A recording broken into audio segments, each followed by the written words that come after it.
आदरणीय हमारे वरिष्ठ अनुभाग अभियंता कार्य, इंस्टीट्यूट के सेक्रेटरी और सभी रेल कर्मचारी के साथ साथ आसपास के सभी बुजुर्ग, सबको 75वें गणतंत्र की बहुत बहुत हार्दिक शुभकामनाएं।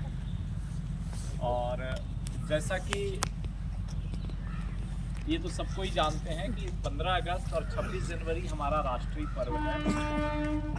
राष्ट्रीय पर्व हम हर रोज़ मनाते हैं या हर साल मनाते हैं या हर दिन मनाते हैं अपने अपने तरीके से। लेकिन ये जो 15 अगस्त और 26 जनवरी है, ये राष्ट्र के साथ राष्ट्र के नियमों के अनुकूल चलने का एक सबसे बड़ा परंपरा है, एक तरह से कहा जाए। और कुछ चीज़ों को याद करने का, कुछ चीज़ों को फलीभूत करने का, कुछ चीज़ों को अपने अंदर आत्मसात करने का, और हर साल उन चीज़ों को एक तरह से शपथ लेने का, शपथ को दोहराने का समय होता है। तो जैसा कि हमारे RW साहब ने कहा कि बच्चे देश के भविष्य हैं, और हमारी परंपरा ये होनी चाहिए कि इस शपथ के द्वारा इन बच्चों को भी हमें आगे बढ़ने की एक प्रेरणा दें।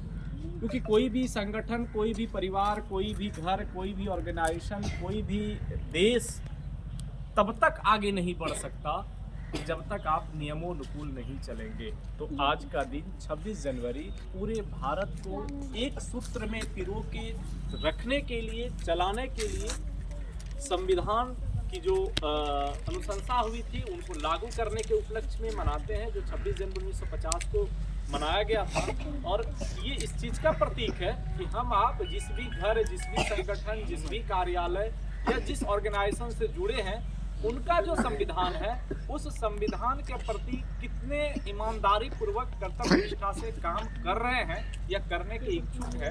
अगर हम में से कहीं कुछ कमी रहती है तो हर साल इस झंडे के नीचे फिर उस शपथ को दोहराते हैं कि अगर हम जो कार्य करेंगे वो संविधान अनुरूप, यानी हमारे कार्यस्थल के संविधान के अनुरूप कार्य होगा। तो क्या होगी कि हम प्रगति के पथ पे आगे बढ़ेंगे, हमारा जीवन पथ आगे बढ़ेगा, बच्चों का जीवन आगे बढ़ेगा, घर की परंपरा के डिसिप्लिन आगे बढ़ेगी, देश आगे बढ़ेगा। और जैसा कि भी एक टैग लाइन बहुत स्पीड से हमारी भारतीय रेलवे के लिए प्रचलित हो रही है, स्टीम से स्पीड तक।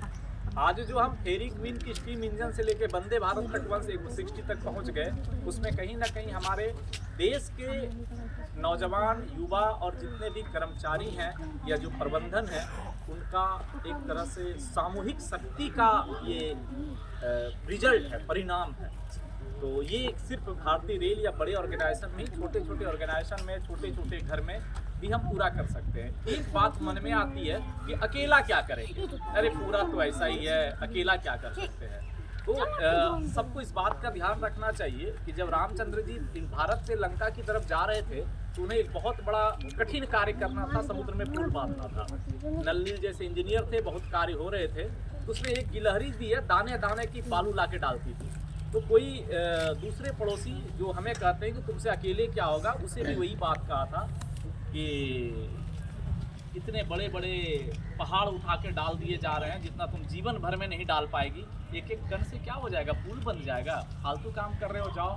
तो गिलहरी का जवाब बहुत सटीक था कि अगर ये काम सफल होता है तो तुम्हारे कार्य को कम याद किया जाएगा, लेकिन हमारे कार्य को जरूर याद किया जाएगा कि इसमें एक गिलहरी का बहुत बड़ा योगदान है। और ये बातें श्री रामचंद्र जी सुन रहे थे, उन्हें इतनी अच्छी लगी, गिलहरी को बुला के उनके ऊपर हाथ फेरा।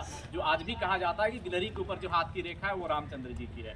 तो ऐसा नहीं है कि हमारे छोटे कार्यों की सराहना नहीं होगी बड़े ऑर्गेनाइजेशन में, लेकिन अगर हम ईमानदारी पूर्वक करें, सही समय में करें, तो जरूर होगी। इस चीज़ को हम शपथ लेके चलते। तो ऐसे बहुत सारे उदाहरण हैं, बहुत सारी कहानियां हैं, बहुत सारे मोटिवेशन है, बहुत सारे इंस्पिरेशन है। हम सारे बच्चों से, बड़ों से, बुजुर्गों से सबको एक ही बात कहते हैं कि अपने संगठन के, कार्यालय के, घर के, परिवार के, समाज के नियमों अनुरूप, सबके अलग अलग नियम होते हैं, एक नियम किसी का नहीं है। अगर हम अपने कर्तव्य निष्ठा से कार्य करें तो गिलहरी जैसी हमारी भी एक पोजीशन या बात को दूर तक पहुंचने का जगह मिलेगा। इन्हीं बातों के साथ आज के कार्यक्रम में आप सबों को आने के लिए भी और कार्यक्रम को सुचारू रूप से करने के लिए भी बहुत बहुत धन्यवाद। और